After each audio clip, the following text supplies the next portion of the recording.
If your corn plant or Dracaena dying, its leaves turning yellow and brown, and your plant dropping its leaves rapidly, most likely you overwatered your plant. Overwatering is the most common culprit. Corn plants often die from overwatering or too much sunlight. You can see brown tips on the leaves.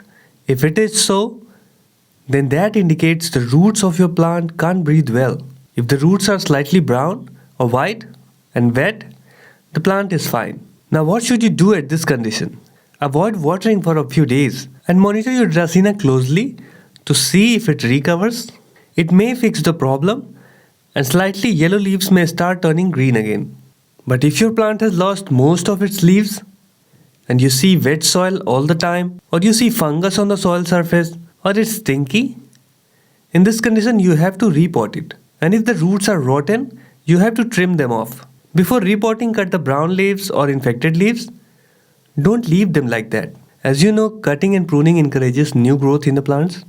If your soil is dry and still your plant leaves are turning yellow or brown, it may be receiving too much sun. In this condition, all you should do is find a place where it can receive only indirect light, not direct light. You have to put it in a shaded spot. Water it well and your plant will recover. Now what is the proper way to water your corn plant or Dracaena? You should check the soil time to time with your fingertip and water whenever the top inch feels dry.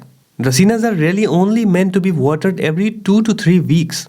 You'll notice when you stop watering it instantly, you will notice it will turn green and healthy very quickly. You cannot water your corn plant like the other plants. You have to keep that in mind. It prefers a partially shaded spot and its leaves can appear burned in strong sun. It doesn't tolerate direct sunlight and thrives in bright indirect light, such as near a lightly curtained window. To keep its foliage looking bright and attractive, place the plant on a tray containing wet pebbles to help raise the area's humidity and prevent drying of leaves.